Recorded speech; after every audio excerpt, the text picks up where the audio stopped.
Welcome to steno with Dheeraj classes. तो दोस्तों, मैं आज से एक नई सीरीज शुरू करने जा रहा हूँ। इस सीरीज में हम बेसिक से लेकर एडवांस हिंदी स्टेनो की रिसीप्ट बनाने की आउटलाइन बनाना सीखेंगे। तो बिना समय बर्बाद करते हुए शुरू करते हैं आज की अपनी पहली क्लास। जो पहली क्लास होने वाली है वो हिंदी स्टेनो में वर्णमाला की होने वाली है। इस वर्णमाला में मैं आपको आज व्यंजन की आउटलाइन कैसे बनाते हैं इसको सीखेंगे। तो बिना समय बर्बाद करते हुए शुरू करते हैं आज की अपनी क्लास। तो सबसे पहले मैं वर्णमाला में हम सीखेंगे क वर्ग में क, ख, ग, घ कैसे बनाते हैं। च, छ, ज, झ, ट, ठ, ड, ढ, त, थ, द, ध की आउटलाइन को हम कैसे बनाएंगे। तो तो इसमें सबसे पहले हम क वर्ग की आउटलाइन को हम कैसे बनाएंगे। क वर्ग की आउटलाइन के लिए हमें क्या करना होगा। सबसे पहले एक सीधी रेखा बनानी होगी। अगर हम एक सीधी रेखा बनाएंगे जिसका डायरेक्शन लेफ्ट से राइट की होगी तो इस आउटलाइन को हम पढ़ेंगे क।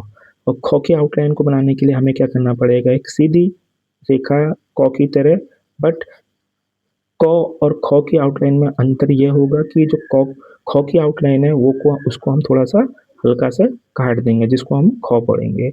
और ग की आउटलाइन क्या होगी।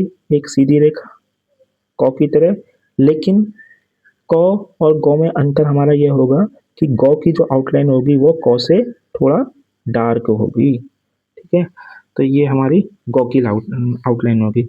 इसी प्रकार से घ की आउटलाइन बनाने के लिए हमें क्या करना पड़ेगा कि जो ग की आउटलाइन होगा उसकी तरह हमें डार्क करनी पड़ेगी, लेकिन साथ साथ में क्या करना पड़ेगा, इसको थोड़ा काटना पड़ेगा। तो ये हमारी घ की आउटलाइन है। इसी प्रकार चौ की आउटलाइन के लिए हमें क्या करना पड़ेगा। इसका डायरेक्शन हमारा ऊपर से नीचे, बट इसका जो एंगल होगा वो एंगल क्या होगा, 90 से थोड़ा कम, यानी कि अबाउट 80-70 के आसपास। तो इसको हम चौ पढ़ेंगे। छ की आउटलाइन को क्या पढ़ना पड़ेगा, सेम ऐसे ही, बट इसको हम थोड़ा काट देंगे। ये छ पढ़ेंगे।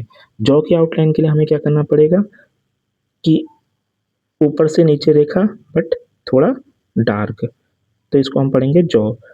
और झ की रेखा बनाने के लिए, आउटलाइन बनाने के लिए हमें क्या करना पड़ेगा, ऊपर से नीचे, बट इसको हमें काटना पड़ेगा, इसको हम पढ़ेंगे झ। ठीक इसी प्रकार से जो ट की आउटलाइन होगी उसका वो कैसे बनाना पड़ेगा, उसको हमें क्या करना पड़ेगा, ऊपर से नीचे, और जो इसका एंगल होगा 90 एंगल, मीन्स कि टॉप का कम करना पड़ेगा सीधी रेखा 90 एंगल में एक रेखा डालेंगे। ठ की क्या करना, ऐसी रेखा सीधे 90 एंगल में, बट उसको हमें काटना पड़ेगा, लेकिन ये हल्की लाइन होगी। और डॉ की रेखा कैसे होगी, इसको हमें सीधे रेखा, लेकिन ये थोड़ा डार्क होगी। और ढ की रेखा कैसी होगी, ये सीधी रेखा डार्क में, बट इसको हमें काटना पड़ेगा। तो ये हमें इसको हम पढ़ेंगे ढ। तो वर्ग तो की आउटलाइन को हम दो तरह से बना सकते हैं, एक क्लॉकवाइज डायरेक्शन, दूसरी एंटी क्लॉकवाइज डायरेक्शन में। तो इसको हम एंटी क्लॉकवाइज डायरेक्शन में और दूसरी को हम क्लॉकवाइज डायरेक्शन में, दोनों डायरेक्शन में बना सकते हैं। इसी प्रकार हम ठ को भी क्लॉकवाइज या एंटी क्लॉकवाइज डायरेक्शन में बना सकते हैं, लेकिन इसको हमें क्या करना पड़ेगा, थोड़ा काटना पड़ेगा। उसी प्रकार से हमें ढ को भी एंटी क्लॉकवाइज या क्लॉकवाइज डायरेक्शन में बना सकते हैं, लेकिन इसकी आउटलाइन को हमें क्या करना पड़ेगा, थोड़ा गाढ़ा करना पड़ेगा ट की आउटलाइन की कंपैरिजन में। फिर ढ की आउटलाइन को हमें क्या करना पड़ेगा, ड की आउटलाइन की तरह गाढ़ा, लेकिन इसको हमें क्या करना पड़ेगा, काटना पड़ेगा, और वही एंटी क्लॉकवाइज और क्लॉकवाइज डायरेक्शन में। अब बात करते हैं प की आउटलाइन की। प की आउटलाइन हमें क्या होगी, ये होगी 90 डिग्री से थोड़ा अधिक, यानी और लेकिन क्या रहेगी, तिरछी आउटलाइन रहेगी।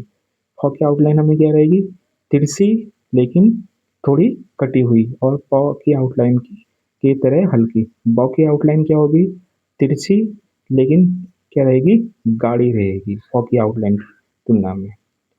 भ की आउटलाइन क्या रहेगी, ब की आउटलाइन की तरह गाढ़ी, लेकिन क्या होगी, कटी हुई होनी चाहिए।